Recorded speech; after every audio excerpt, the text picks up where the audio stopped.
नमस्कार, मैं कीर्ति और मैं आप सभी का स्वागत करती हूँ आपके अपने चैनल दीवानी हलचल पर। तो आइए नजर डालते हैं आज की मुख्य खबरों पर। बॉक्सिंग व रेसलिंग के बाद अब हरियाणा के खिलाड़ी तैराकी में भी धूम मचाने की तैयारी में को लेकर सांसद एवं हरियाणा स्विमिंग एसोसिएशन के अध्यक्ष चौधरी धर्मवीर सिंह ने नेशनल चैंपियनशिप के लिए स्विमिंग टीम को किट देकर रवाना किया। और साथ ही सीएम से खेलों का बजट बढ़ाने की मांग की।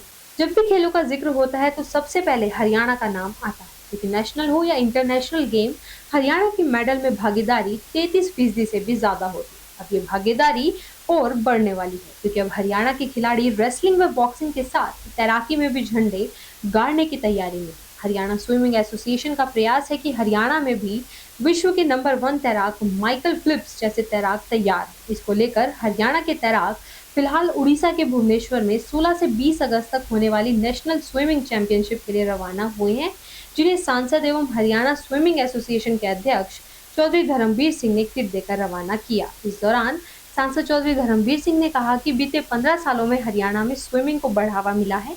उन्होंने कहा कि हर खेल का महत्व है, पर स्विमिंग शरीर व दिमाग को सबसे ज्यादा फिट रखता है। उन्होंने उम्मीद जताई कि हमारे तैराक जल्द एशियन गेम्स व ओलंपिक में भी मेडल लाएंगे। देखिए, पिछले कुछ सालों से आप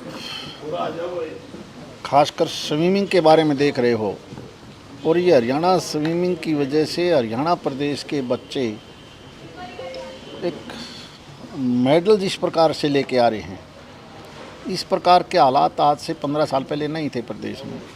वैसे तो सभी खेल, ओलंपिक हो, एशियाड हो, एथलेटिक्स हो, बॉक्सिंग हो, कुश्ती हो, सभी में हमारे बच्चे बड़ी तेज़ी से आगे बढ़ रहे हैं।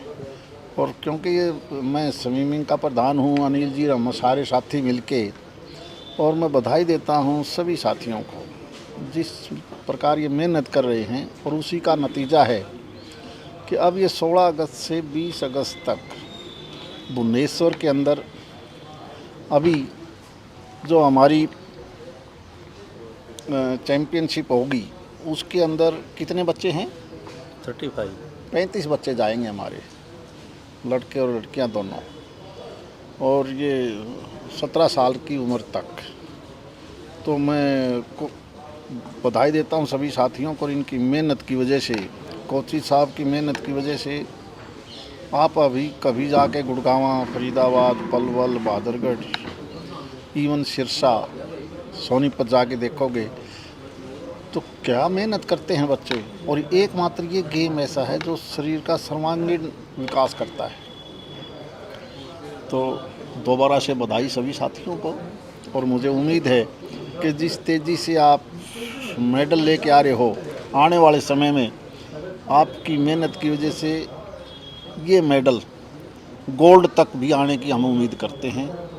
और वो समय मुझे लगता है दूर नहीं है। और पिछली बार भी रिकॉर्ड तोड़ा है आपने, और इस बार तो तोड़ोगे, लेकिन आगे धीरे धीरे जाके स्विमिंग का एशियाड और कॉमनवेल्थ में कहीं नंबर आए, हम ये इंतज़ार कर रहे हैं। और बच्चों को देखते हुए मुझे लगता है कि ये समय आ जाएगा। तो किस प्रकार का स्कोप इन बच्चों के लिए आगे भविष्य में? बहुत अच्छा। मैं कहता हूँ खेल तो सारे ठीक होते हैं, कोई भी खेल ऐसा नहीं है जिसका फ़ायदा शरीर को ना मिलता हो, और जिसका शरीर ठीक होगा उसका दिमाग भी ठीक होगा। लेकिन स्विमिंग एक ऐसा मात्र गेम है जिसकी वजह से शरीर का हर अंग स्वस्थ रहता है।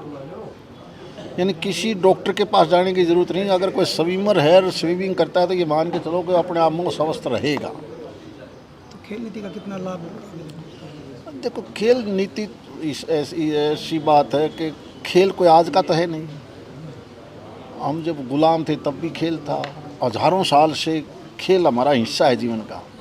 अब क्योंकि स्टेट लेवल पर, राष्ट्रीय स्तर पर जिस प्रकार से ये ओलंपिक एसोसिएशन बनी है, स्टेट की बनी है, फेडरेशन है, और खेल विभाग केंद्र और प्रांत का अलग है, हम उम्मीद करते हैं, और हम बल्कि प्रदेश की सरकार से भी यही कहेंगे कि खिलाड़ियों को ज़्यादा से ज़्यादा प्रोत्साहन देने के लिए, क्योंकि हरियाणा देश का एक ऐसा हिस्सा है, ऐसा प्रदेश है जहां हम 1/3 मेडल लेके आते हैं।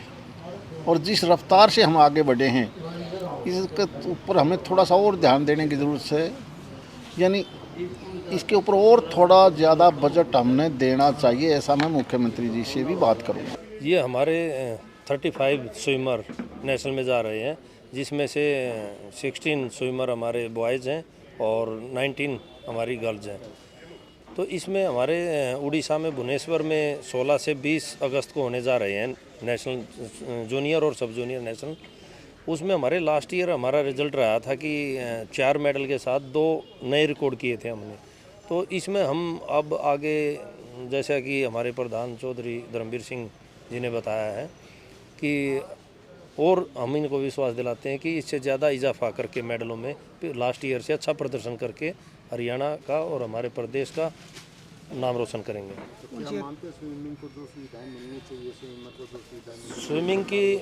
स्विमिंग की जो हमारा लास्ट जो नेशनल गेम्स था गुजरात में, तो उसमें हमारे हम फर्स्ट पे नहीं आ पाए हरियाणा ओवरऑल मेडल तालिका में, क्योंकि महाराष्ट्र हमारे से ऊपर हो गया था स्विमिंग के कारण।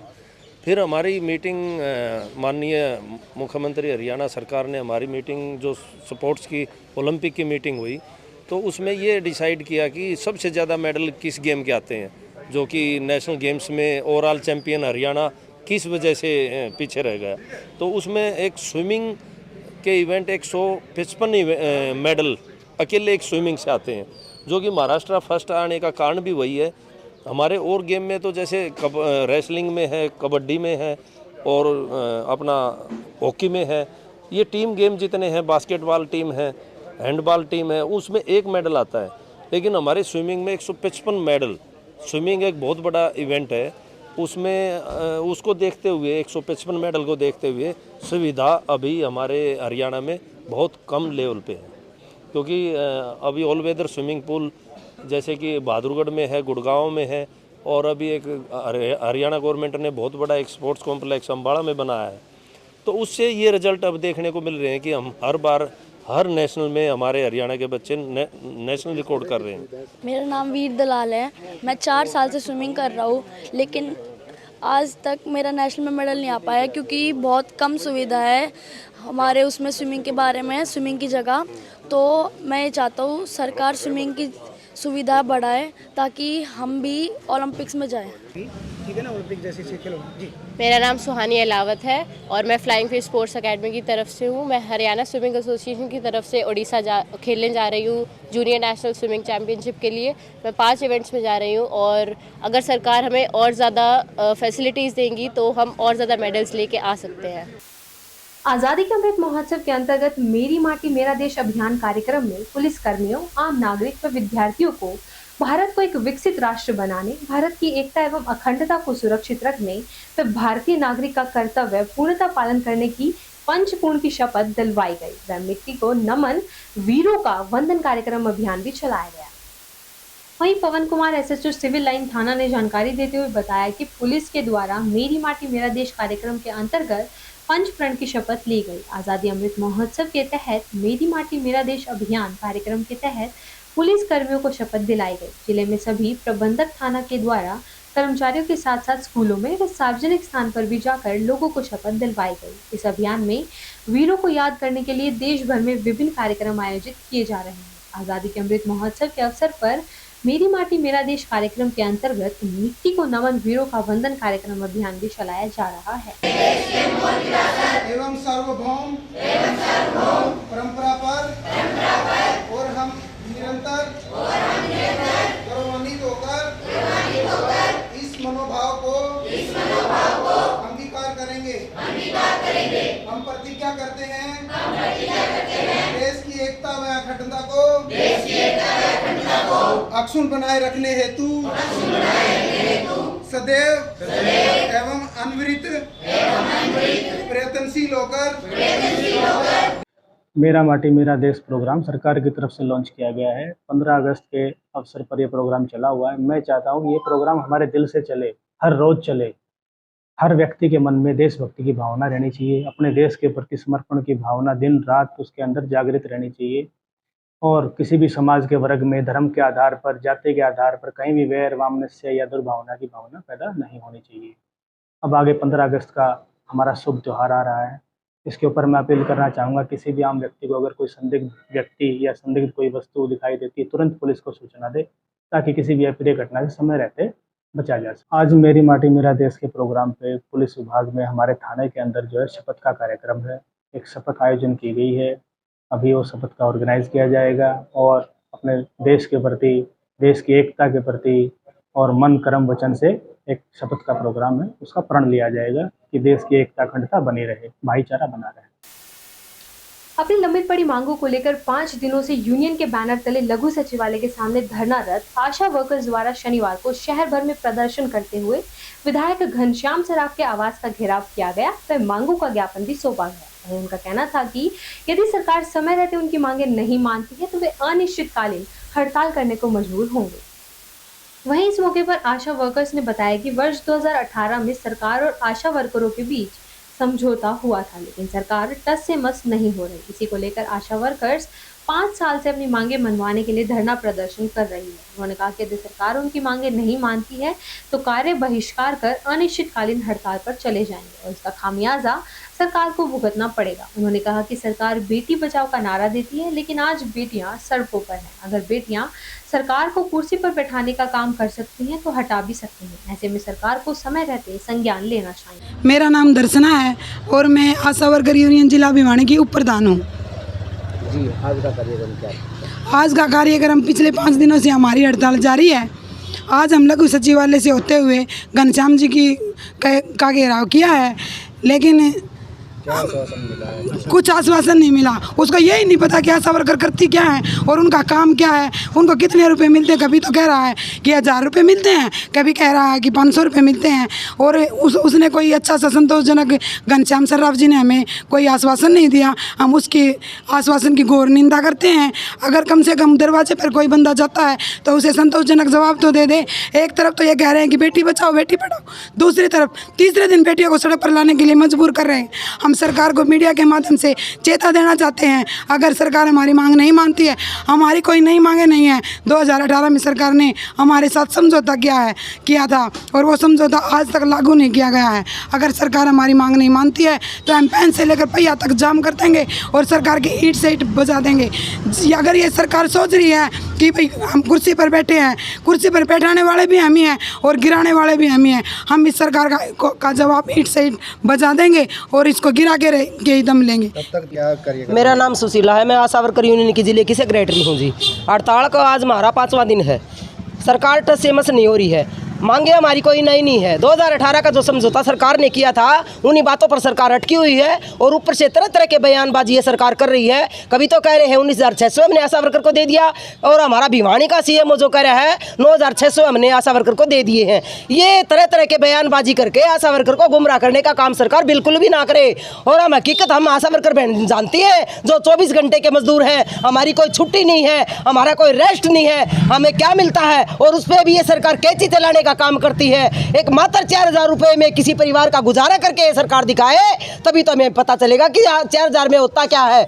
हमारी मांग है, एक ही मांग है, एक ही हमारा नारा है, न्यूनतम वेतन 26,000 लागू करो, कर्मचारी का दर्जा दो, नहीं तो हम पीछे हटने वाले नहीं हैं। इतना ही लंबा करना पड़े। आज हमारी स्टेट से ये कॉल थी, हम विधायक के दरवाजे पर जाएंगे। हम विधायक के दरवाजे पर आए हैं और उनका हमारे मांग पत्र का वो रोना रोया है, हमने उनके हाथ में मांग पत्र दिया है।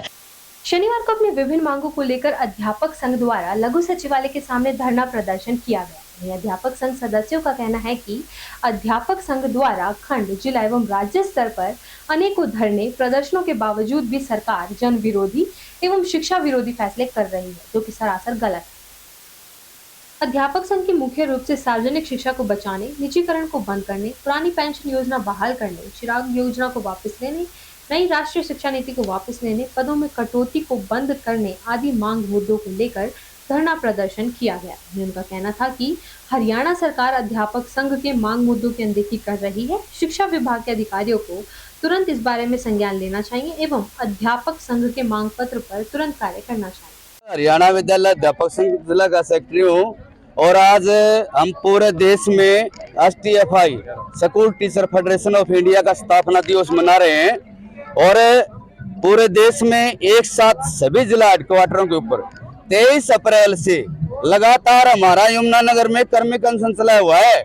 शिक्षा नीति रद्द हो और पुरानी पेंशन बहाल हो, चिराग योजना वापिस हो और जो बच्चों के नामांकन में जो दाखिला के ऊपर जो 5.5 साल की उम्र लगाई बढ़ाई है सरकार ने, वो वापस ले, निजीकरण बंद और रेगुलर भर्ती हो, और लगातार 2011-17 की जो स्थानांतरण की ट्रांसफर की जो पॉलिसी है उसको लागू करे और उनका जो है ट्रांसफर करे। एक साथ पूरे देश में हम इसके खिलाफ जो है ना आंदोलन कर रहे हैं। खबरों का सिलसिला यूं ही जारी रहेगा। मुझे और भिवानी हलचल की टीम को दीजिए इजाजत और बने रहिए आपके अपने चैनल भिवानी हलचल के साथ।